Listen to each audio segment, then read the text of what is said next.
Bom dia, então vamos continuar nossos estudos. Eu vou compartilhar aqui a tela do meu computador.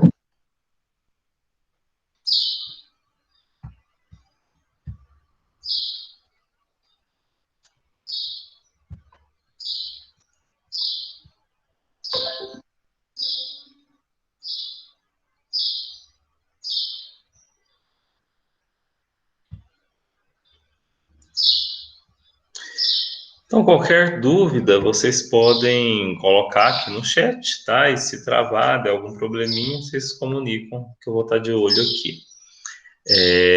Na aula passada, né, nós finalizamos a produção de açúcar e começamos a falar um pouquinho da produção de etanol.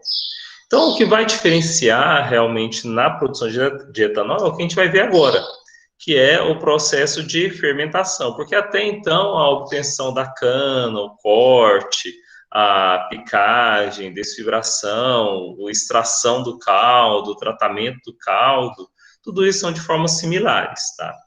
Com exceção que o tratamento do caldo é só o caldo obtido, ele não vai passar pelo processo de sulfitação, ele não vai passar pela adição de cálcio, de óxido de cálcio, então isso tudo não vai acontecer.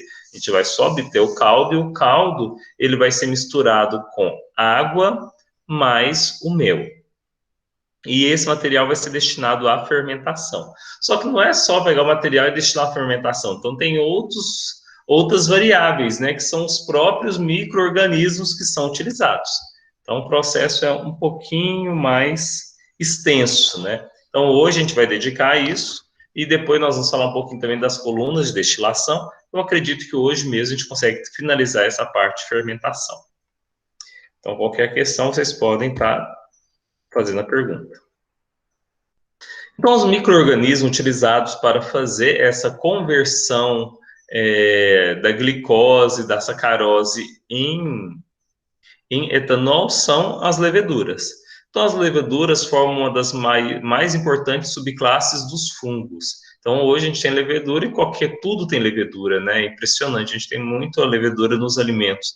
Tanto é que antigamente, né, as bebidas que eram produzidas, elas eram feitas a partir dessas cepas que já se encontravam nos próprios cereais. Então, se você pega, por exemplo, a própria garapa e você coloca ela num lugar fechado, vai ter levedura, ela vai consumir, vai produzir etanol.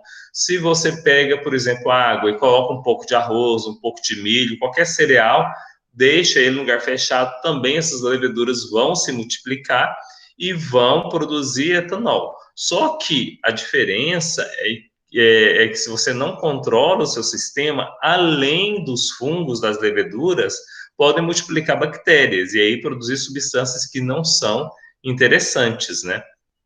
Por exemplo, ácido acético, entre outras substâncias. Então, tecnologicamente, o nosso objetivo é dar condições para que as leveduras multipliquem e que outros micro-organismos, como as bactérias, não se multipliquem. Então, é isso que a gente vai ver nesse primeiro momento, quando eu falo do tratamento que é feito para a fermentação. Então, essas leveduras são os micro-organismos que são responsáveis pela produção do etanol. Fungo como as bactérias, né, esses micro-organismos, né, além dos fungos, as bactérias, elas estão espalhadas por toda a natureza. Então, a gente encontra com uma frequência muito grande esses micro-organismos, especialmente as bactérias e as leveduras. Então, as leveduras são unicelulares e se reproduzem normalmente por gemação ou brotamento. Elas são facilmente diferenciáveis das bactérias por apresentarem dimensões bem maiores e por suas propriedades morfológicas. Então, quando a gente faz a análise microbiológica, né, vocês tiveram a disciplina lá com o Alex Fernando, a gente coloca para crescer e a gente percebe como que é diferente o crescimento das colônias de bactéria, né, para os fungos, né, especialmente as leveduras. As células de levedura são esféricas, elípticas ou cilíndricas, variando grandemente em suas dimensões. A Saccharomyces cerevisiae, ela tem de 2 a 8 micrômetros de diâmetro e 3 a 15 micrômetros de comprimento. E é justamente a Saccharomyces cerevisiae que é a levedura, né, que utilizamos para a produção do etanol. Então, nós podemos observar aí, né, a Saccharomyces cerevisiae, com as suas organelas, né, a sua estrutura, onde ela faz a captação desses açúcares e convertem ele em etanol e gerando energia para esse organismo unicelular, tá? Especialmente aí as mitocôndrias, né, que são responsáveis por esse processo. Então, a Saccharomyces cerevisiae é o fermento de pão, né? Aqui tem, por exemplo, como exemplo aí o fermento Fleischmann, que é ele, nesse caso, a gente tem o fermento hidratado, que é aquele com 10% de água, que a gente comprava antigamente nas panificadoras de colher. Hoje em dia, acaba se utilizando mais o fermento instantâneo, que é essa mesma Saccharomyces cerevisiae, só que ela passa por um processo de desidratação, e quando você coloca ela em solução, seja água ou leite, ela ativa o seu metabolismo e volta a se proliferar. As leveduras foram os primeiros micro-organismos encontrados capazes de crescer na ausência de oxigênio, em anaerobiose. Então, em anaerobiose, o açúcar é convertido principalmente em álcool e dióxido de carbono. Então, o objetivo do nosso processo é deixar que a maior parte do processo fermentativo aconteça na ausência de oxigênio, porque o objetivo principal é obter dióxido de carbono. Já na presença do oxigênio em aerobiose, os produtos formados são dióxido de carbono e água. Contudo, ele também possibilita a multiplicação dos organismos, tá?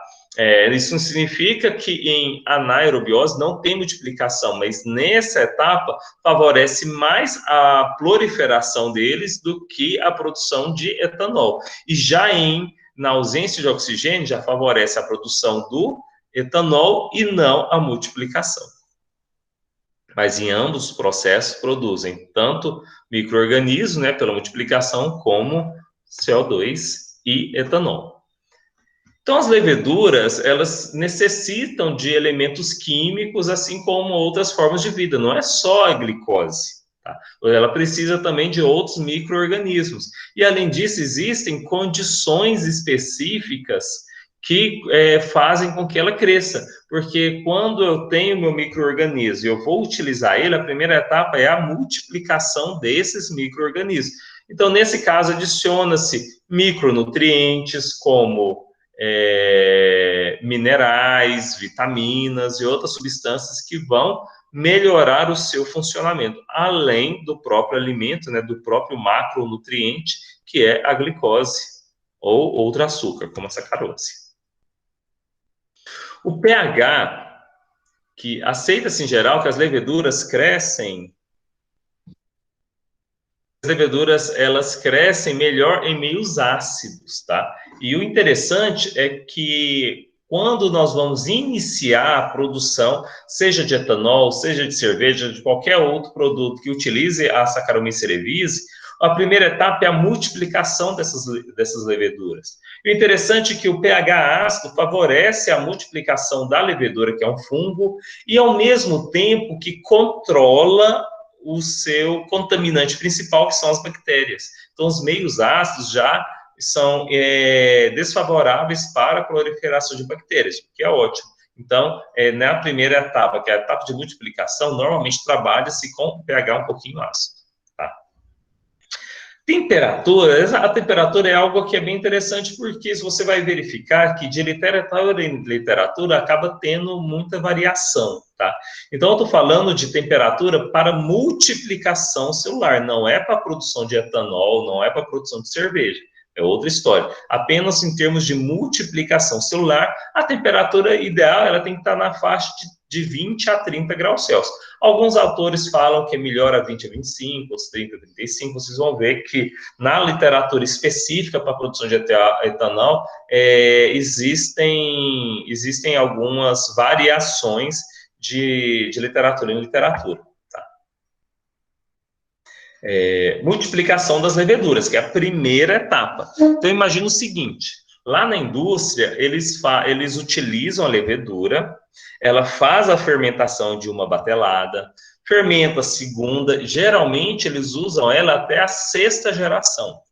Sexta geração da levedura, eles retiram o material, aí ele pode ser comercializado como fermento de pão e adiciona uma cepa nova.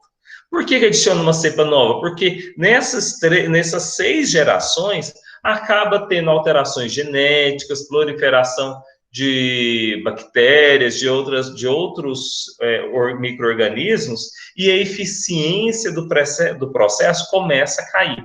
Então, é mais interessante você adicionar uma cepa nova, fazer a multiplicação, aí você faz 6 fermentações, essa levedura você comercializa ela e coloca uma outra que vai multiplicar novamente. Então, essa etapa de multiplicação é quando você adiciona uma cepa nova. Então, você precisa de proliferar ela de forma que você tenha aí mais ou menos 5% da dorna de fermentação com leveduras. 5% dela tem que ser levedura, então pode ser pouco, então você adiciona e vai tratando até chegar nesse nível. Aí depois sim você faz a fermentação, tá?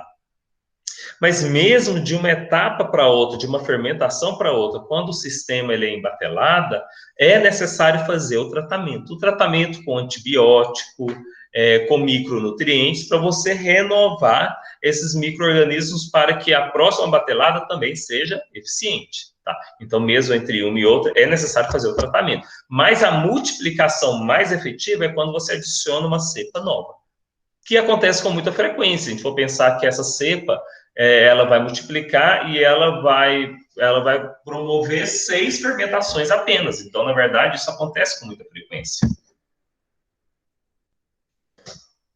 Nesse caso, torna-se necessário criar condições de reprodução das células, controlando o equilíbrio do percentual de células ativas, tomando cuidados especiais na condução do processo, tais como... Então, tem que se cuidar. Primeiro, o teor de álcool. Você quer favorecer a produção de leveduras e não a produção do etanol. Por isso que nessa etapa, o que se faz? Adiciona-se oxigênio, para você não produzir muito álcool. Porque o próprio álcool vai ser um inibidor da multiplicação da levedura. Então, você tem que controlar o processo para produzir o menor teor de álcool possível. O tempo de tratamento tem que ser muito bem estabelecido, porque se ela multiplica a determinado nível e começa a aumentar muito a sua população por aquele vaso, por aquele volume que está, você vai começar a ter problemas de contaminação. Então, o tempo tem que ser muito bem estabelecido, tá? Esse tempo de tratamento. E o tratamento não é só no sentido da multiplicação, mas também na adição de micronutrientes. Aí vem também a adição de bactericidas, né, para controlar a proliferação de bactérias. E esses bactericidas são desde bactericidas químicos que atuam matando as bactérias, como também a adição de ácidos que reduzem o pH e dessa forma você desacelera a proliferação dessas bactérias, devido ao ambiente não ser adequado para elas.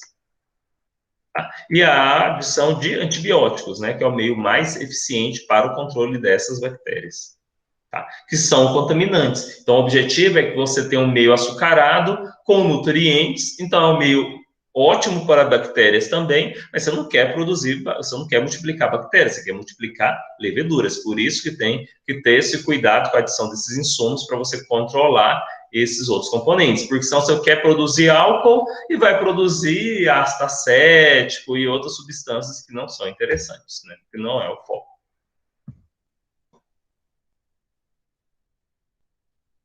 Então, na fermentação, nós vamos utilizar o mosto. O mosto é uma mistura açucarada que tem caldo de cana, mel. O mel é originado lá da cristalização do açúcar, que tem frutose e glicose. Ao invés de jogar ele fora, eu vou utilizar ele aqui para a produção de etanol. E, além disso, eu adiciono água. Mas como assim? Para que água? Para diluir esse mel. Esse mel ele vem muito concentrado, né? Ele vem uma massa espessa, então você vai diluir, para que você obtenha a fermentação.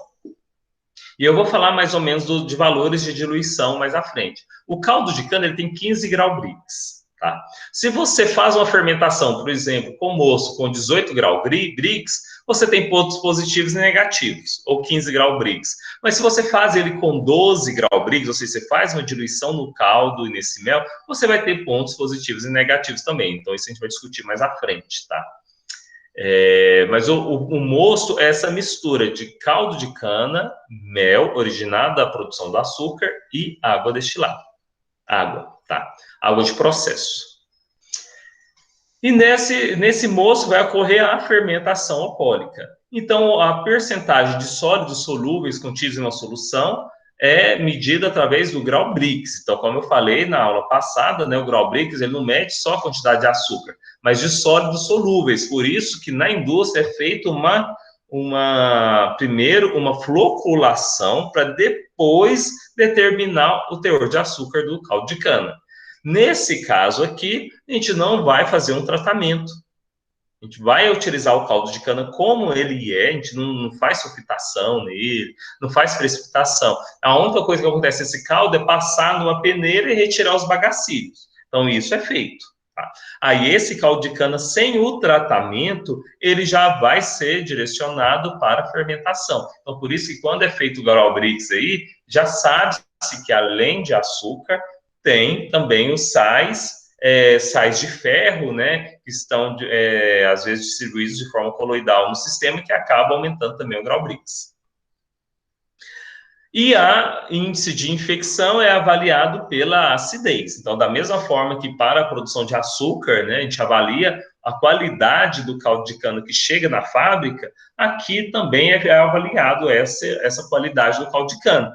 Porque se ele tem um pH baixo, significa que tem proliferação de bactérias, assim eu vou ter que ter mais gastos com antibióticos no tratamento, tá? Então, isso daí é uma questão que tem que ser muito, muito bem controlada, e esse controle é feito no início através do pH. Os açúcares totais, na produção de açúcar, o mais importante é só a sacarose, eu vou cristalizar a sacarose. Aqui não. Aqui o importante é tanto a sacarose quanto a glicose e frutose. Então, a gente determina polissacarídeos, que é a sacarose, e também açúcares redutores, nesse caso a glicose e frutose. Então, soma-se tudo, a gente determina açúcar total. Porque a partir do açúcar total é que nós determinamos qual que é o balanço de massa, qual que é o rendimento, quanto de álcool, de etanol que eu tenho que produzir e qual a eficiência do meu processo. Então, o mosto é uma mistura de mel, xarope. O mel é o subproduto, né, na produção de açúcar. Também pode ser adicionado xarope. Xarope é aquele açúcar concentrado lá nos evaporadores. Quando sai dos evaporadores, ele está numa concentração aí de 65 graus Brix. Também pode ser utilizado, tá? Esses controles de processo, eles estão muito em função da demanda. Se a demanda é maior de açúcar ou se a demanda é maior de etanol, tá? E a capacidade produtiva também. E, além disso, também pode-se adicionar também o caldo clarificado, tá? O caldo clarificado não é o caldo feito aquela clarificação básica, tá? Sem adicionar o sulfito, nem ter feito a carbonatação, nem nenhum outro processo químico, tá? Só o tratamento básico mesmo. O moço tem que ter as seguintes características, né? Isento de bagacilho, então por isso que ele é peneirado, né? Eles passam por uma caixa de areia para retirar esses resíduos que possam ainda ter no processo, porque como é um material que vem de uma produção, né? E quando ele chega no caminhão, ele chega com várias outras sujidades. Aí ele é lavado em uma correia, de forma que esses materiais eles tendem a ser retirados. Aí lá à frente, no seu próprio processo, você tem equipamentos que retiram para garantir que não tem esses componentes sólidos, né? O objetivo aqui é só ter o moço, que é a partir do caldo de cana. A temperatura máxima da preparação, né, que eles citam, máxima é 32 graus Celsius. Contaminação ideal, porque vai ter contaminação, né? Como falei, que esse é o problema das bactérias, o próprio tempo onde o material é cortado até chegar no centro de produção, e todas as outras etapas chegam a uma contaminação, mas a contaminação ela tem que ser no máximo 10 ao quadrado, para análises microbiológicas. Então, diluição do mosto. Então, ele vai chegar, esse material, para ser fermentado, com uma concentração alta, né? Principalmente devido à presença aí do mel. Então, é necessário que seja feita uma diluição. Então, realizar a introdução necessária de água ou caldo neste mel para ajustar a concentração adequada de açúcar na alimentação das dornas de fermentação. Então, a etapa inicial é a multiplicação das leveduras. Então, para você garantir uma qualidade no seu processo, a gente vai perceber que a gente vai precisar de ter uma condição onde inibe a produção de outros componentes que não são interessantes ao processo. A temperatura em torno de 35 a 37 graus Celsius. Oxigenação do meio, essa etapa é de extrema importância para o sucesso da multiplicação da levedura, em função da aerobiose, como falei anteriormente. No processo de multiplicação, é fundamental que tenha-se oxigênio, que seja aerobiose. Para quê? Multiplicação. Então, a primeira etapa, multiplicação. Como que acontece esse processo de oxigenação? Normalmente, você tem os compressores que já produz ar para os sistemas pneumáticos da fábrica, né? Eu também já tinha falado sobre isso, e esse mesmo ar comprimido, ele é adicionado aí por oxigenadores, fazendo o borbulhamento dele e assim oxigenando o meio, com agitação mecânica. Nessa etapa aqui é a etapa de multiplicação, então é a etapa de multiplicação, a gente não está falando ainda da fermentação, fermentação é daqui um pouco, tá? Então, nessa etapa de multiplicação, é necessário inibir o crescimento das bactérias utilizando antibióticos. A faixa ideal de alimentação, né, da concentração do mosto é de 6 a 22 graus Brix. Nossa, mas é uma variação muito grande. Sim, isso vai depender do protocolo daquela indústria. Então, não existe um padrão fixo. Cada indústria utiliza valores diferentes, isso em todos os processos. Então, a gente vai ver que nessa fermentação, por exemplo, a fermentação das cervejas, a gente vai ver que cada uma utiliza fermentações diferentes. A gente vai ver que, por exemplo, a produção da cerveja sem álcool pode fazer uma fermentação a 0 graus Celsius. Para a produção de uma cerveja, por exemplo, que tem um tempo de fermentação mais longo, aí eu coloco uma temperatura mais baixa de 12 graus Celsius da fermentação. Se eu quero ter uma cerveja mais barata, eu quero produzir rápido, para a fermentação não ser 10 dias, a fermentação ser só 2 dias, aí eu aumento a temperatura, coloco uma fermentação 25 graus Celsius. Então, a gente vai ver que as faixas, elas se alteram de acordo com o protocolo. Mas para Brix maiores que 10 graus, a velocidade de multiplicação da levedura é menor. Tá? Então, por isso que ele tem que ser muito bem estabelecido. E a indústria tem o seu protocolo para isso. Então, pHs, faixas de concentração de Gal-Brix menores, acaba favorecendo a multiplicação da levedura. Então, nisso que eu estou falando, né, da concentração do mosto. O Brix ideal do mosto depende do tipo de levedura utilizada e do processo e de condução da fermentação. Vai ser muito específico para cada indústria, não tem um valor padrão para todas elas, como eu estava falando anteriormente. Quando se trabalha com mosto diluído, a fermentação é mais fácil, rápida e completa. A multiplicação é favorecida pela transferência de oxigênio. Os problemas de limpeza dos aparelhos são menores. Então, a gente vê que tanto na multiplicação quanto na fermentação, mostros mais diluídos têm vários pontos positivos, como você melhora a oxigenação, então melhora a multiplicação desses micro-organismos, facilita a limpeza, você tem um valor de fermentação mais alto, um percentual de fermentação mais alto. Contudo, se você tem um mosto muito diluído, exige maior volume de dornas. e diminui a capacidade dos aparelhos. Então, você vai produzir menos, o seu volume de produção é menor, exigindo mais vapor de água e, assim, mais vapor e água. Então, você vai gastar mais na sua indústria para você utilizar o moço mais diluído. Quando se trabalha com moço muito concentrado, a fermentação é mais lenta e incompleta. Você acaba tendo açúcares residuais, porque a multiplicação é menor. Você multiplica menos, o consumo vai ser mais lento, então vai demorar mais tempo fermentando e vai exigir mais limpeza. Então, tudo é uma questão de balanço. E a indústria opta, de acordo com o seu processo, qual que é a concentração de moço que vai ser utilizado, tanto na multiplicação quanto na fermentação. São os princípios fundamentais na multiplicação desses micro-organismos. Deixa eu só verificar se tem alguma pergunta aqui de vocês. Está tudo ok? Ótimo. Então, está tudo tranquilo, né? Então, princípios fundamentais na multiplicação. Então, utilização de nutrientes são importantes também para favorecer a multiplicação rápida das leveduras. O que é adicionado? Fontes de nitrogênio, como sulfato de amônio, fontes de magnésio, como sulfato de magnésio, e fontes de potássio. Além deles, né, esses aqui são nutrientes fundamentais para o desenvolvimento aí de tantos organismos, seja ele vegetais, animais, micro-organismos. Além disso, também outros micronutrientes, como zinco, fósforo e cálcio.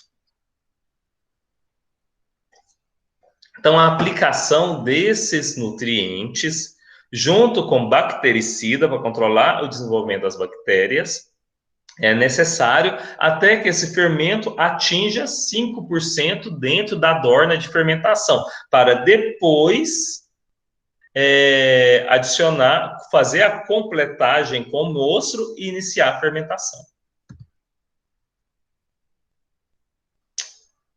Fermentação e destilaria. O mel final, mais conhecido como melaço, que sobrou no processo da produção do açúcar, será utilizado para a produção do álcool. Da fermentação do melaço resulta um grande percentual de álcool feito aqui no Brasil, como eu falei anteriormente. Então, aqui no Brasil, porque o Brasil usa cana-de-açúcar, então gera muito melaço. Outros países produzem etanol a partir de milho, por exemplo, que não vai ter melaço. As dornas de fermentação são tanques construídos geralmente com aço carbono, com capacidade variável de acordo com a capacidade do processo. E, além disso, você tem sistemas que são abertos, fechados, contínuos, descontínuos. Tá? As abertas apresentam perda acentuada, pois com a eliminação do CO2 da fermentação, acaba arrastando o álcool também. Então, ela acaba sendo inconveniente, fazendo com que a maior parte das indústrias optem por dornas fechadas e não abertas. Tipos de processo de fermentação. Então, nós temos uma fermentação contínua, onde eu tenho uma vazão de entrada de caldo de cana que passa pelos equipamentos e já sai o vinho, né, que é o produto da fermentação, de uma forma contínua, com uma vazão, ou seja, uma quantidade ou um volume por unidade de tempo. Ou nós temos o sistema descontínuo, que é o sistema embatelado, onde você adiciona, enche a dorna, dá o tempo de fermentação, por exemplo, 6 horas fermentando, 7, 8 horas fermentando, terminou a fermentação, descarrega. Então, sistema contínuo tem uma adição contínua do material ser fermentado e uma saída contínua do líquido que vai para a destilaria. Descontínuo, eu adiciono tudo, fermento, depois descarrego tudo e eu tenho uma fermentação intermediária, que é metade contínua, metade batelada. Tá? Então, os 3 processos são utilizados na produção de etanol.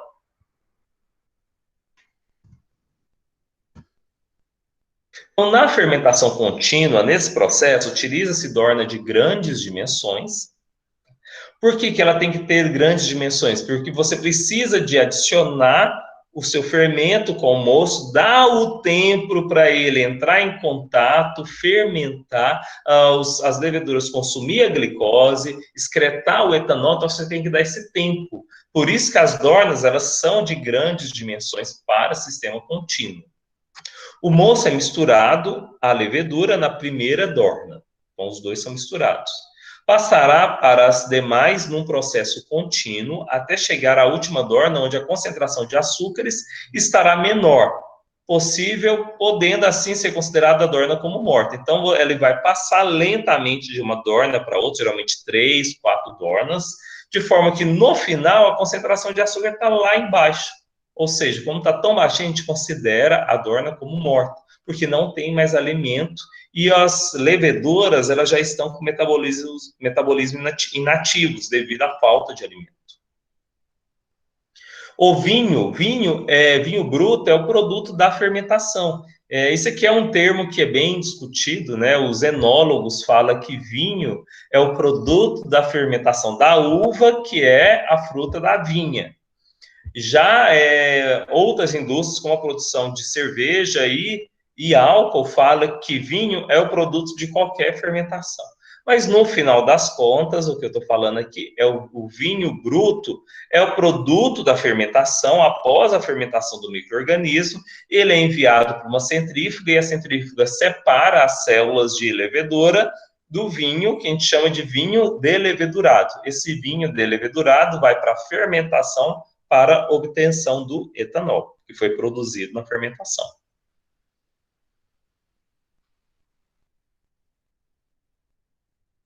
Aqui é um desenho, tá, do sistema de fermentação.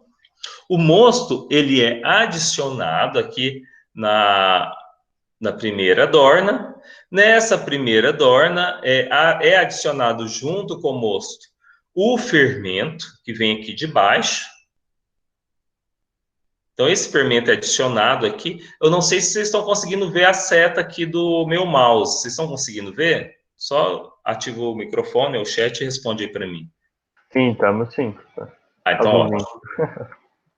Porque senão ficaria muito confuso. Então, aí nós vamos adicionar esse fermento, mais o mosto, ele é misturado na primeira dorna, depois vem para a segunda dorna de uma forma lenta, porque se você agita muito o sistema, você acaba gerando um estresse, e eu vou falar mais sobre isso, isso é um inconveniente, então de uma forma lenta, ele passa por outra dorna, terceira dorna, quarta dorna, para dar o tempo dessa levedura consumir esse açúcar e produzir etanol. Deu tempo, a última dorna ela tem que ser considerada morta, se não foi, significa o quê? Que a vazão está muito alta, eu tenho que reduzir a vazão, ou eu tenho que reduzir a quantidade, fazer uma diluição no mosto adicionado, ou adicionar mais fermento, algum ajuste eu tenho que fazer, de forma que essa última ela seja morta. Ela vem aqui para uma centrífuga, separa as células de levedura, que vem com tratamento, então adiciona-se água, nutrientes, ácido para controle de bactérias e em seguida esse material retorna aqui para a próxima batelada. Isso até a sexta batelada, depois o material é descartado. E o líquido que é retirado por centrifugação vai para destilaria. É um processo bem simples, bem tranquilo. Qualquer dúvida que vocês forem tendo, pode fazer no chat, pode estar ativando o microfone, viu? Essa aqui é uma figura que eu retirei de uma planta, tá? Uma planta baixa de uma usina sucrocoleira. Aqui nós vamos observar, ó, que tem tanto a adição de água, cana-de-açúcar e mel, tá? Então, a adição desses três vai fazer com que você obtenha a sua mistura inicialmente, tá? Então, essa foto aqui, ela não está muito boa, então eu vou tentar identificar aqui para vocês. Então, nós temos aqui, ó, aqui em cima vai adicionar a água, e aqui eu tenho caldo de cana e mel, que é adicionado nesse tanque. Desse tanque, ele sofre uma adição, uma misturação, tá? E aqui ele vai passar para as próximas etapas, tá? Que vai ser a etapa de fermentação. Mas antes disso, também tem um caldo recuperado. Esse caldo recuperado, ele pode ser recuperado de várias outras etapas. Por exemplo, lá na produção de açúcar, pode ser que o chão do secador tenha muito açúcar, então eles lavam o chão, como eu falei, e bombeia a água para cá. Ou então pode ser um açúcar que deu algum problema no seu processo produtivo, não passou pelo controle de qualidade. Pode ser o melasma, você pode ter várias outras fontes, então esse material com água passa por um aquecimento, você vai recuperar esse caldo, e daqui ele vai ser bombeado e é misturado junto aqui com o caldo de cana ou com mel final da etapa de produção de açúcar com água e é feito diluição. Então, esse moço ele é preparado aqui, ó. A diluição dele é feito aqui. Em seguida, eu tenho um tanque de agitação para você homogeneizar ele. Isso daqui, ó, não falei, são trocadores de calor para aquecer. Se você tem cristais de açúcar, para você facilitar a solubilização dele, você precisa de aquecer. Então, são sistemas de calefação. Esse material, que é o mosto, ele vem para cá, sobe aqui a tubulação, e aqui ele é direcionado para duas dornas. Então, a gente vai ver que vai ter a primeira dorna, desse lado esquerdo, e a dorna aqui desse outro lado. A numeração dele está bem ruim, então você distribui o mosto, tá? Além disso, nós vamos perceber que além do mosto, o que nós temos que adicionar? O fermento.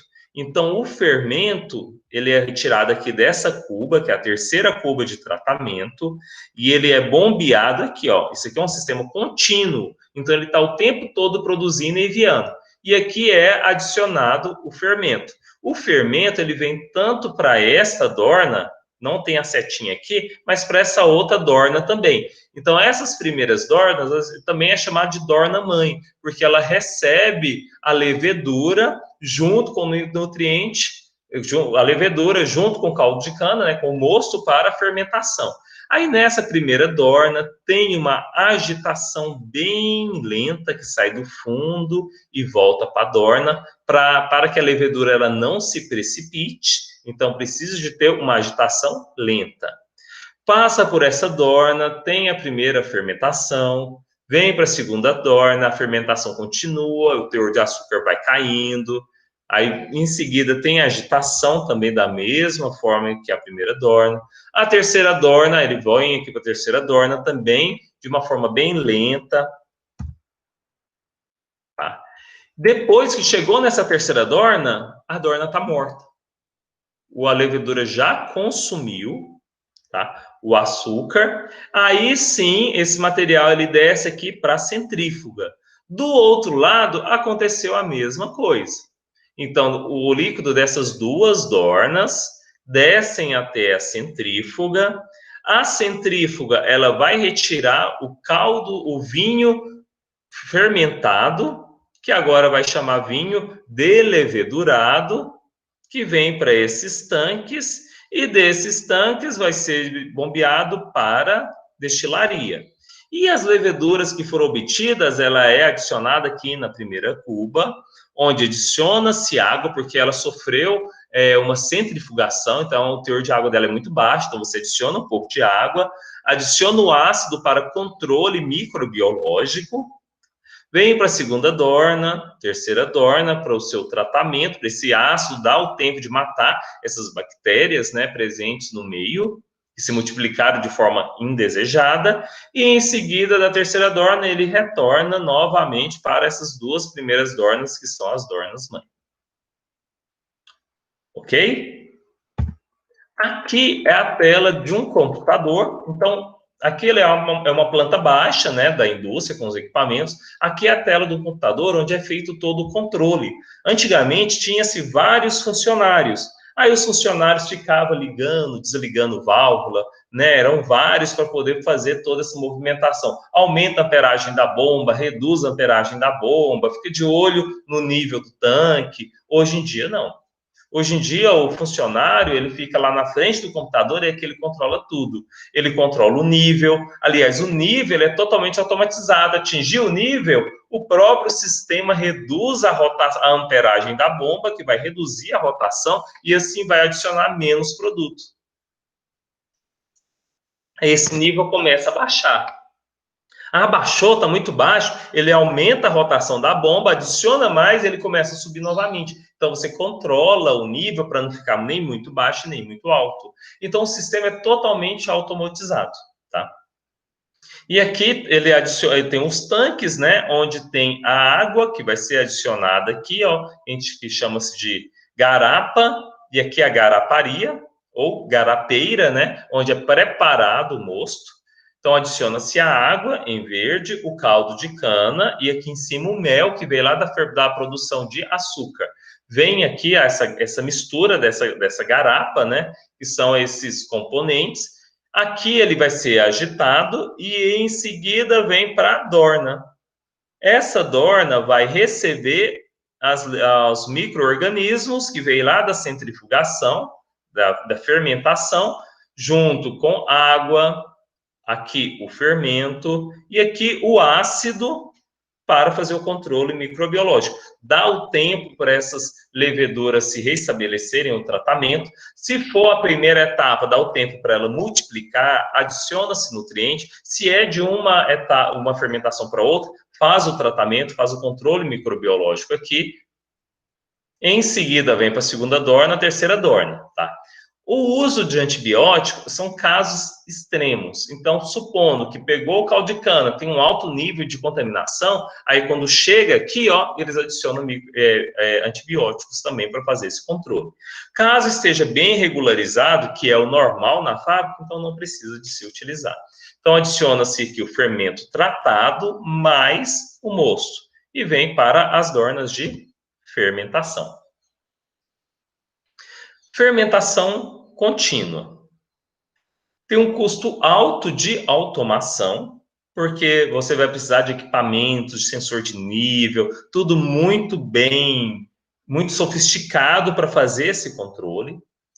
Por outro lado, você vai ter um baixo custo de instalação, porque você vai usar menos dorna, porque o sistema contínuo ele produz mais, então é menor o número de dornas do que o sistema em batelada, tá? Como o sistema é contínuo, tem difícil controle microbiológico, porque você tem uma vazão concomitante com a saída, então você não interrompe. Então você coleta a amostra, fez a análise, determinou, vai adicionando aos poucos, então realmente o controle é muito mais difícil. A limpeza da dorna, então, nem se fala, né? Dependendo, tem dornas que fazem a descarga inferior, você consegue fazer uma limpeza, mas se a sujidade for muito alta, tem que parar a fábrica para limpar. Então, por isso que, para a limpeza, é um grande problema quando trabalha com sistema contínuo. Contudo, ele requer menos espaço, menor número de dornas e tem uma produtividade maior. Então, tem indústrias que trabalham com sistema contínuo, sistema batelado, são vários os formatos. Já a próxima fermentação, que é a fermentação descontínua ou batelada, nesse processo, utilizamos várias dornas, né, que tem uma capacidade menor, são dornas menores, são várias pequenas dornas que vão fazer várias pequenas fermentações, diferente daquela outra que era contínua. Então, nesse caso aqui, nós vamos também, de forma similar, adiciona-se o mosto, né? O mosto junto com o fermento, e aqui é uma dorna.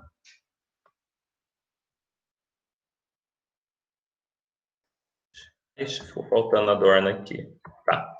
Então, aqui tem uma dorna, né? A figura ficou faltando aqui, tá? Deu um probleminha. Então, adiciona-se o mosto, o fermento, a água vem aqui para a dorna, né? Sendo que esse fermento ele veio da etapa anterior, passa pelo tratamento com ácido na cuba, adicionou, deu tempo aí que geralmente é 6 a 8 horas, fermentou, finalizou, adiciona isso no tanque pulmão, vem para a centrífuga, a levedura volta e aqui o líquido vai para a destilaria. Então, ela é muito mais simples, né? Para você limpar, finalizou uma batelada, você já vai lá e limpa. Deu problema de contaminação microbiológica, você vai lá e adiciona. E, aliás, ele vai ser menor porque você já está tratando ele aqui, ó, de uma forma muito mais fácil, porque são várias pequenas fermentações. Contudo, você está produzindo pouco, porque você tem que esperar 6 a 8 horas para fermentar, para depois descarregar. Então, a produção é menor, mas o controle, a tecnologia pode ser inferior. Então, tem pontos positivos e negativos.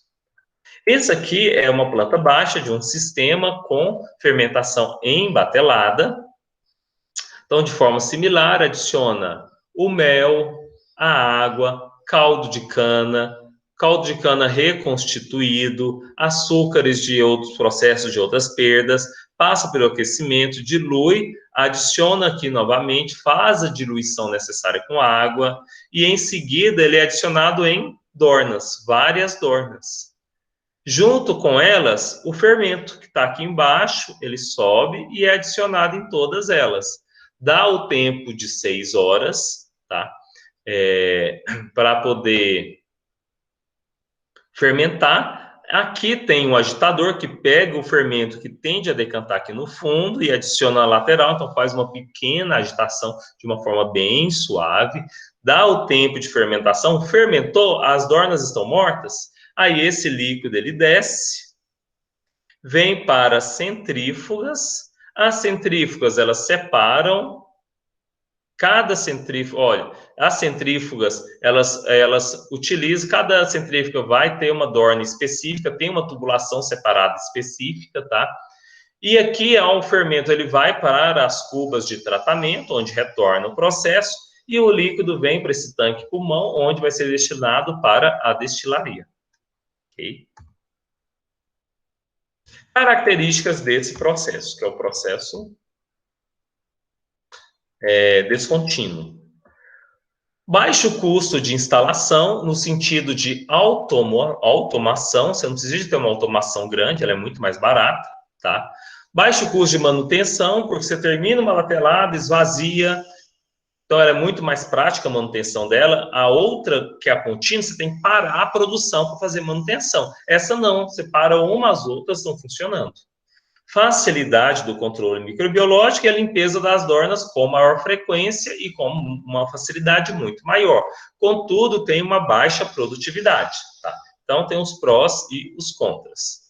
Já a fermentação combat, que é a fermentação contínua e batelada, que é um processo que tem uma parte contínua, uma parte batelada, ele também é utilizado em algumas indústrias, onde nesse tipo de processo a gente tem uma mescla dos dois sistemas, onde tem uma dorna mãe, que é aquela primeira dorna que recebe toda a alimentação com todo o fermento, e depois ela distribui para as demais. Tá? Então, a única diferença é que então, o primeiro momento é como se fosse contínuo, porque todo o fermento é adicionado em uma dorna junto com todo o mosto, mistura, agita, e essa mistura já com o fermento, que é a levedura mais o mosto, é direcionado para as dornas separadas individualmente. Assim, você tem uma homogeneidade maior de todas as fermentações, né, sem ter variações.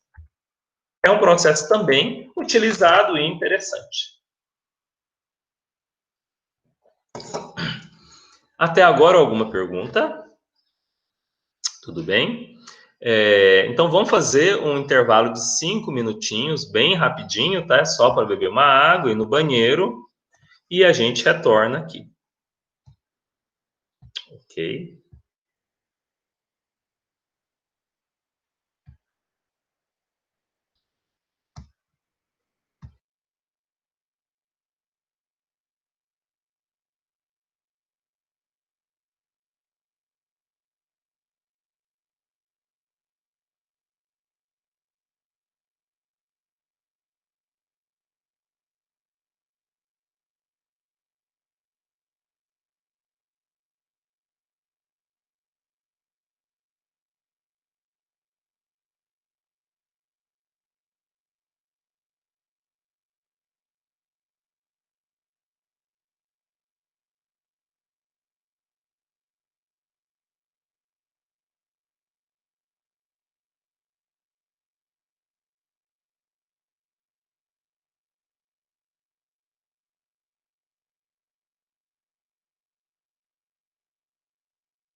E aí, pessoal, todos de volta?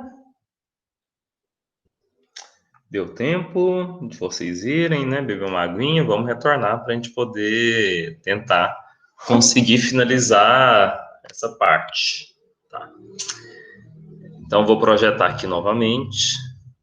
Qualquer dúvida, gente, pode colocar aqui no chat, ou então pode também mandar para mim depois, tá? Quando vocês revisarem a aula, olharem os slides, vocês podem mandar depois, sem problema não.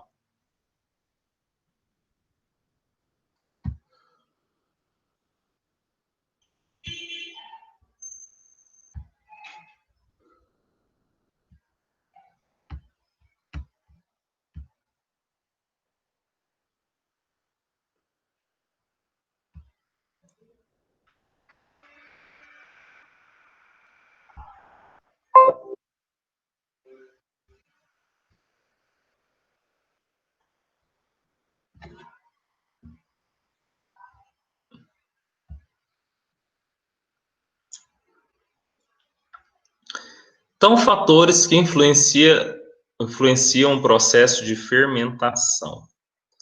Então, a temperatura ideal é de 33 a 35 graus Celsius, sendo a máxima 35. Se a gente consegue manter uma temperatura mais alta, é interessante porque você tem menor multiplicação das leveduras e assim você aumenta o rendimento na produção de etanol, tá? O único problema é que temperaturas muito altas favorecem a contaminação. Então, para você conseguir deixar com temperaturas mais altas, você vai precisar de manter o controle microbiológico. Aí, assim, você consegue ter um rendimento bom. Tá? Velocidade de alimentação. Quanto menor a velocidade, menor é o estresse. Contudo, quanto menor a velocidade, menor também é a produção de subprodutos, de produtos secundários, e maior o rendimento. Então, por isso que, como eu falei, a agitação tem que ser bem lenta, não pode excitar os micro-organismos, porque se você agita com muita velocidade, você vai ter maior produção de glicerol, né? Maior infecção, vou falar disso daqui um pouquinho, maior infecção e maior estresse da levedura. E assim você vai fazer com que, se você tem maior infecção, você aumenta a temperatura e automaticamente vai ter um custo maior de refrigeração para poder manter ela menor, para poder controlar essa infecção. Então, por isso que essa agitação ela tem que ser muito, muito, muito lenta. E, devido a essa maior infecção, né, causada por essa agitação excessiva, você vai ter maior custo com antibióticos, que vão precisar de serem adicionados para você conter essa contaminação microbiológica. Isso aqui é um grande problema, tá? O glicerol, ele é produzido, né, pela própria levedura e ele é como se fosse um protetor de estresse osmótico. Quando tem uma quantidade muito alta de sais, né, especialmente sais de ferro, que vem lá da garapa, se tem uma quantidade muito alta, ele acaba produzindo mais glicerol. E quanto mais glicerol tem, maior a probabilidade de contaminação microbiológica. Além disso, ele também produz outros dois, ainda temos o problema de dois outros ácidos orgânicos, que é o ácido succínico. O ácido succínico é um agente antibacteriano natural que é produzido pela levedura, só que você não quer ácido succínico, você quer etanol. Então, se você gerou um estresse devido ao excesso de agitação, aumenta a carga de micro-organismos, né, como as bactérias, aí a levedura vai produzir ácido succínico, reduzindo a sua produção, tem que adicionar mais antibiótico, e essas próprias bactérias que se multiplicam vão consumir o açúcar e vai produzir ácido acético. Então, por isso que é necessário ter o controle dessa agitação, do estresse desse micro-organismo, da quantidade de sais que estão presentes para você conseguir ter o controle microbiológico. Então, por isso que não é algo tão simples assim. E assim, o sistema embatelado é muito mais fácil de ser controlado. O sistema contínuo, não. O sistema contínuo é um desafio. E além disso tudo, um outro inconveniente, também um outro subproduto que é gerado, que também não se tem interesse, é o crescimento da massa celular. não quer que essa levedura se multiplique, quer que a levedura produza etanol. Esse é o foco na fermentação. Então, o processo fermentativo, né? Nós temos aí a glicose ela vai dentro lá da mitocôndria, né? Dentro das organelas lá da levedura, vai produzir. Então, 2-ADP, a 2-adenosina de fosfato, né? Vai produzir 2-adenosina trifosfato. E assim, a glicose, né? Que tem 6 carbonos, vai produzir 2 moléculas de piruvato. Cada molécula de piruvato aí tem 3 carbonos. Esse piruvato, ele acaba se decompondo, liberando 2 moléculas de CO2. Então, para a gente saber se está produzindo etanol, só verificar se está produzindo gás. Se estiver produzindo CO2, quer dizer que está produzindo etanol. Então, vai produzir 2 moléculas de acetildeído. E, em seguida, você vai ter também a conversão, né, do NADH para o NAD. Também passa por outros sistemas também para a produção energética e finalizando com 2 moléculas de etanol. Então, é o conteúdo lá de bioquímica, relembrando um pouquinho. A fermentação, ela passa por algumas etapas. A primeira etapa é a fermentação preliminar. Essa fase tem início quando o fermento é adicionado e termina quando o desprendimento do gás CO2 se torna evidente. Ou seja, quando começa a produzir CO2, quer dizer que está produzindo etanol. Então, a fermentação preliminar é aquela que acontece no início. Quando começa a liberar CO2, aí já passa para a fermentação principal. Nessa fase, apesar do fermento estar consumindo sacarose do mosto, praticamente não há produção de álcool. Por esse motivo, deseja-se que a duração dessa fase seja o menor possível, porque nesse caso o que está acontecendo é só multiplicação celular. E o nosso foco é na produção de etanol. Depois tem a fase da fermentação principal. Essa fase tem início quando é caracterizado o desprendimento do gás carbônico, CO2.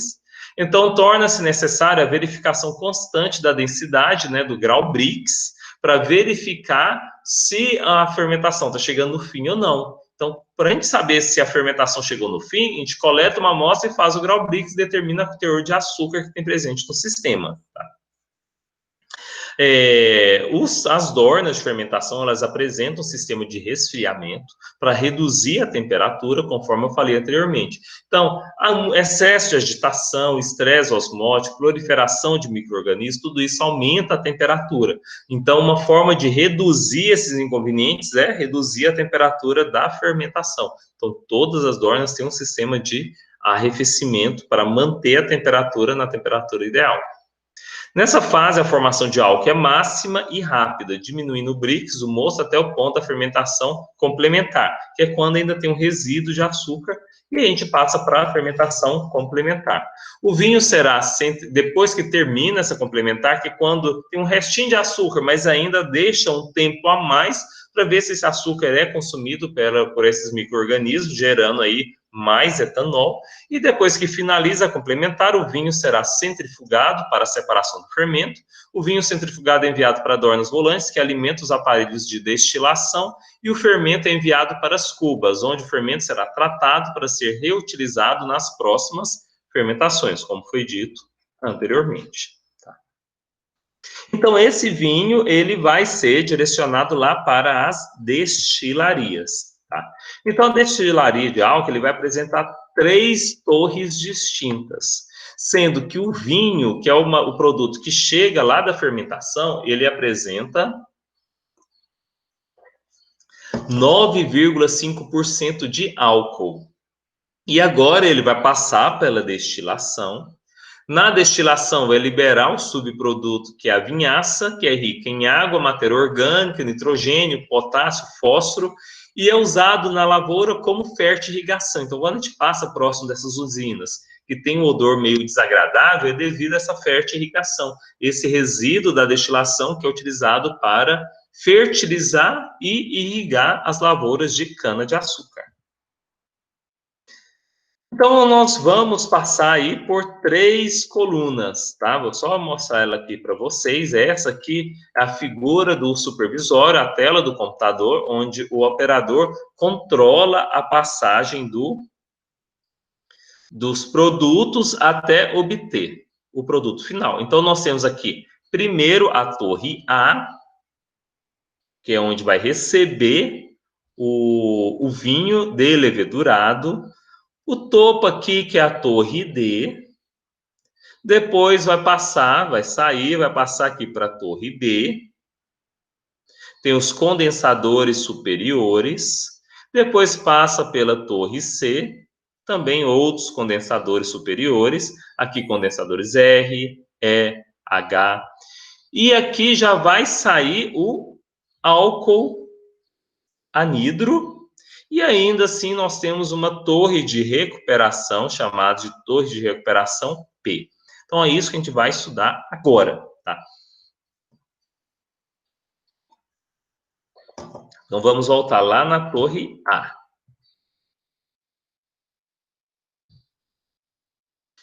O vinho centrifugado é bombeado da adorna para o condensador E, onde sofre aquecimento. Esse condensador E, ele é um equipamento de trocas térmicas, tá? Ele passa pelo condensador E, onde sofre aquecimento, e é aquecido até 70 a 75 graus Celsius, passando a seguir pelo trocador de calor K, onde é aquecido novamente com a vinhaça que sai da base da coluna, chegando à temperatura de 90 a 94 graus Celsius. Então, vamos visualizar isso daqui.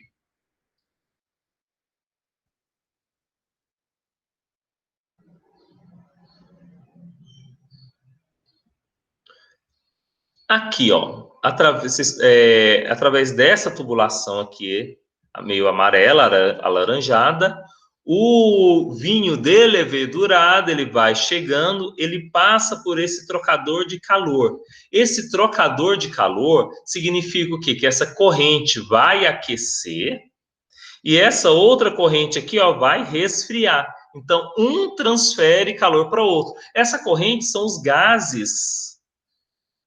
São os gases, o álcool de cadeia pequena, né, o metanol, são os gases que vão passar aqui, ele refrigera, condensa, e ao mesmo tempo que aquece esse vinho delevedurado. Então, ele passa pelo trocador de calor E, em seguida, ele passa novamente por outro trocador de calor K. Esse trocador de calor K, ele vai fazer da seguinte forma: esse produto que estava aqui com 70 a 75 graus, ele vai aumentar para 92. Como que ele aumenta para 92? O vinho, que é o resíduo da destilação, que sai quente, né, dessa torre, passa por dentro desse trocador de calor. O vinho, a vinhaça, ela é refrigerada e vai para a lavoura para ser fertirrigada, enquanto que o vinho, ele é aquecido até 92 graus Celsius, onde vai entrar aqui, ó, no próximo da coluna D, na coluna A, lá no topo da coluna A. Então, vamos voltar agora lá para a instrução. Na coluna A1, o vinho perde a maior parte de suas impurezas, principalmente os produtos leves, que a gente chama de produtos de cabeça, como o metanol, tá? O metanol, o aldeído com carbono apenas, né? Esses compostos que são leves são retirados e sobem até a coluna D, compostos leves. Da base da coluna A, o vinho passa para a coluna... Da base da coluna A1, o vinho passa para a coluna A, onde o vinho vai descendo e se empobrecendo em álcool, até chegar na base da coluna A, originando a vinhaça. O vapor injetado na base da coluna A vai subindo, tendo contato com o vinho que está descendo, chegando na sua coluna A16, então é retirada da coluna A, originando o flegma. Então vamos entender isso daqui. Então esse produto, ele entra aqui, ó, na minha coluna A1, no que ele desce, tá? Então ele vai descendo, ele vai empobrecendo. Tá? Os componentes leves, né, que são metanol, aldeído, esses compostos leves sobem e são condensados aqui em cima, na minha coluna D. Enquanto que aqui vai descendo, vai empobrecendo em etanol. O etanol vai reduzindo. Para mim tirar esse etanol aqui, o que eu faço? Injeto vapor. Então o vapor sobe. No que o vapor vai subindo, ele vai arrastando o etanol que ainda está presente. Então, esse vapor, junto com uma mistura de água e etanol, eles saem aqui, ó, que a gente chama de flegma. Este é o flegma. E na base da coluna vai sair a vinhaça ou vinhoto, que vai aquecer o material da entrada e assim sucessivamente. Então, ele entra aqui com 9,5% de etanol. Ele sai aqui com 50% de etanol. Então, esse flegma é 50% etanol, 50% água. E daqui ele é direcionado para a coluna B. Tá? Qualquer dúvida, joga aí no chat. Se estiver tranquilo, bola para frente. Então, vamos. Na coluna B, o flegma que sai da coluna A16 entra na base da coluna B, que está em cima da coluna B1, e vai subindo pela coluna B, até chegar em seu topo com 96 graus GL, que é o álcool hidratado. Na coluna B1, coluna de esgotamento, o flegma vindo da coluna A vai se esgotando gradativamente até que sua base, onde está a entrada de vapor. Na base da coluna B sai o álcool fraco, que retorna para a coluna A. Então, vamos visualizar isso daqui, ó. Então, o flegma, ele vai descer, entra aqui na coluna B. A diferença é que o fluxo aqui, ó, era descendente, aqui o fluxo é ascendente. Então, quando eu adiciono o flegma, aqui embaixo eu adiciono o vapor vai arrastar esse etanol, fazendo que o etanol mais concentrado, né, venha aqui para o topo. Tá? Então, ele vai sair aqui em cima. Em contrapartida, nós vamos perceber que vai descendo aqui, ó, o álcool fraco. Ele desce, desce, desce, desce. Esse álcool fraco, ele vai retornar para o processo, tá? Não tem uma tubulação aqui que indique isso, viu? Mas aqui, ó, de antemão, aqui vai sair o álcool hidratado. Esse álcool hidratado, ele vai ser comercializado ou ele vai para a coluna C para produzir o álcool anidro, tá? Então, para a produção do álcool hidratado, é só coluna A e B. Produção de álcool anidro, A, B e C. O álcool fraco que é gerado desse processo, ele retorna novamente aqui, ó, para a coluna A para ser destilado novamente, no sistema cíclico. No topo, nós vamos perceber que aqui vai ser retirado outros componentes que estão presentes, como componentes de cabeça, que ainda estão presentes no material. Por exemplo, o metanol, porque o metanol ele não é adequado para o processo, ele é retirado e aqui ele pode ser utilizado com outras finalidades, na indústria, porque é o metanol, só que ele é um metanol contaminado com etanol, com outros componentes também. Então, são destilados de cabeça, são destilados leves. Tá? São retirados aqui em cima. E agora vamos para a coluna C, para a produção do álcool anidro, que é o álcool utilizado para os carros, né, adicionado na gasolina. Na coluna de destilação C, o álcool hidratado que sai da coluna B vai para a coluna C, desidratadora. O álcool alcançará 99 a 99,8 graus GL, originando um álcool anidro, através da extração da água pelo benzol ou ciclo hexano. Então, são várias as tecnologias, eu vou apenas apresentar uma delas, tá? No final, eu comento sobre as outras. Então, o álcool hidratado, ele entra no topo da coluna C, juntamente com o benzol ou ciclo hexano, que são reagentes, né, que são solventes extratores, ele vai fazer uma extração. No pé da coluna entra o vapor que vai subindo, tendo em contato com o álcool hidratado e o benzol. Pode ser o benzol ou o ciclo hexano ou mistura dos dois. O benzol e a água formam uma mistura ternária, água, benzol e álcool fraco, que será enviada para a coluna P recuperadora. E o álcool anidro sai no pé da coluna C. Então, vamos só voltar aqui no desenho, porque aqui é um pouquinho mais complicadinho, mas vocês vão entender. Ó, então, o álcool hidratado, né, que tem ainda muita água presente, ela é 92% de etanol, 8% mais ou menos de água. Ele vem aqui para essa coluna, o fluxo aqui é descendente, adiciona-se vapor de água, tá? O vapor de água, junto com o vapor de água, também é adicionado o benzol. O benzol aqui, ó, é adicionado por aqui.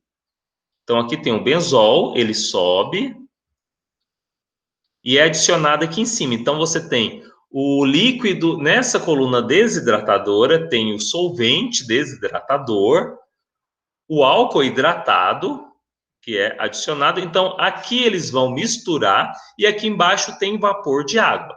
Então, quando o vapor de água ele vai subindo, ele vai formar essa mistura ternária. Tá?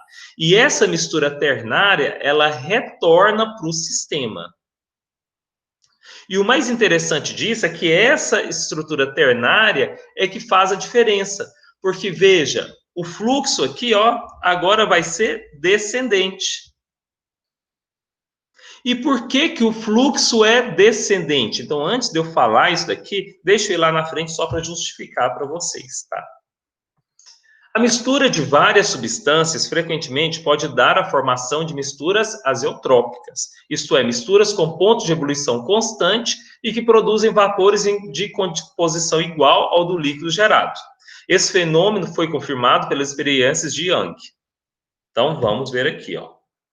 Por exemplo, se eu tenho uma mistura contendo álcool etílico, água e benzeno como solvente, supondo 18% de álcool etílico, 7% de água, 74% de benzeno, o ponto de ebulição dele é 64 graus Celsius. Ok?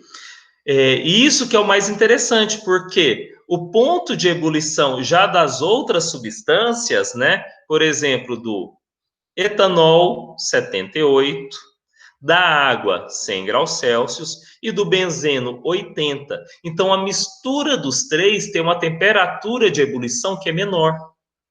Então, nós vamos separar por cima da coluna a mistura álcool, água, benzeno. E embaixo vai ficar quem? O etanol. Tá? E assim a gente consegue fazer a separação. Então, deixa eu só voltar aqui. Então, a mistura ternária entra na coluna P, entrando em contato com o vapor injetado no pé da coluna, extraindo a água da mistura ternária. O recuperado da coluna P, benzol mais álcool, vai para o condensador I e retorna para a coluna C. Teoricamente, a coluna P tem que eliminar a mesma quantidade de água que foi extraída na coluna C. Ou seja, quando eu adiciono essa mistura, tá? Ela vai descer.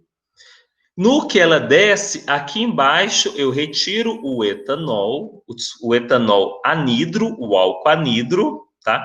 Essa água que sobe aqui com o vapor, mais o benzeno, que foi retirado ali em cima, ele vem aqui, ó, ele é direcionado para a coluna P, tá?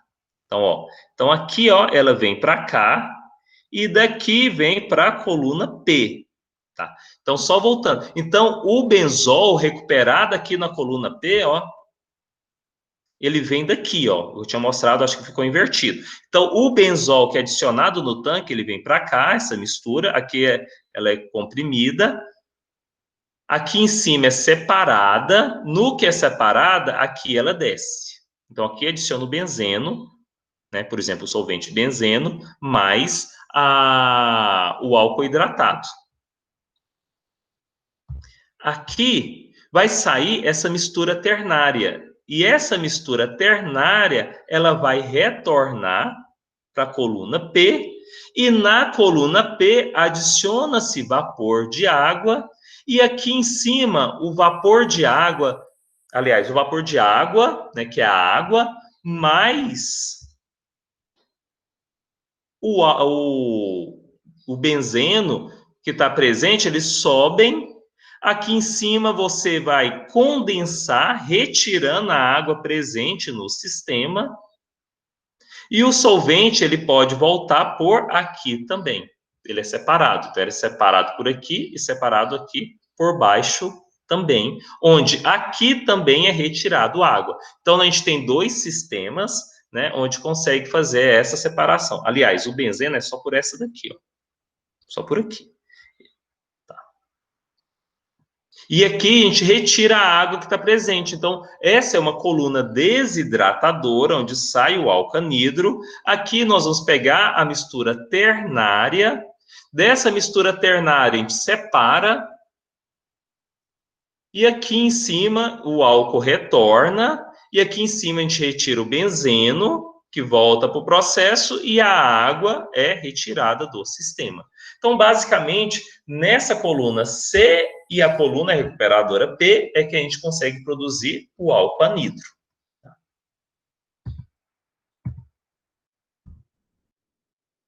Então, nós temos tanto a temperatura da mistura ternária, da mistura binária e do álcool anidro. Por isso que a gente consegue retirar o álcool anidro lá embaixo. Tá? E assim produzindo. Então, essa é uma das formas de se fazer a desidratação do álcool. Hoje existem diversas outras maneiras.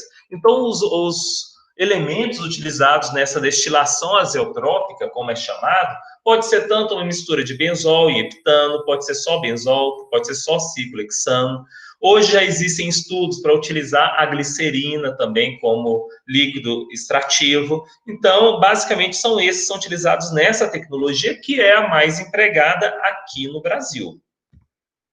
Na Europa, eles utilizam mais o sistema com peneiras moleculares, onde a destilaria tem apenas a torre A e a torre B, e quando sai o álcool hidratado da torre B, vem aqui por uma peneira molecular, que é um zeólito, né, que é produzido a partir de alumínio e silício, principalmente, onde tem um controle dos poros, e assim você consegue utilizar ele como uma peneira, ou seja, separando as moléculas de água das moléculas de etanol. A vida de uma peneira molecular é em torno de 8 anos, e o processo ele é 2,5 vezes mais caro que a destilação azeotrópica.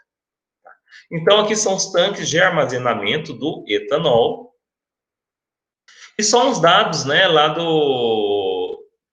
de uma usina, né, de produção de etanol lá do Mato Grosso do Sul. Então, ele diz o seguinte para nós, que essa indústria, especialmente, né, ela produz 16 mil empregos diretos, 20% dos empregados são indígenas, 55 mil empregos indiretos, um homem é capaz de produzir, em média, 10 toneladas por dia. Uma máquina, que é o corte mecanizado, ele consegue cortar o equivalente a 80 homens. Então, veja como que é válido, como que é importante investir na colheita mecanizada. Tem todas as questões que nós já discutimos na aula passada. 15 mil hectares de área produz 1 milhão de toneladas de cana-de-açúcar por ano, tá? No período de safra. O que corresponde a 750 mil litros de álcool, impactando o mercado de trabalho com a geração de 1.200 empregos diretos, só diretos. Na produção de 1 litro de álcool, são gerados 13 litros de vinhoto ou vinhaça, que é o resíduo da destilação. E por isso que a fertirrigação é uma alternativa para esse resíduo, porque tratar ele, a indústria teria sérios problemas. Um dos maiores produtores é o Grupo Andrade S.A., com capital estimado de 23 bilhões de reais. Tá? E finalizamos a parte de produção de etanol. Ok? Então, vou parar aqui minha apresentação. Então, finalizamos nossa aula e semana que vem nós continuamos, se eu não me engano, o planejamento é produção de papel.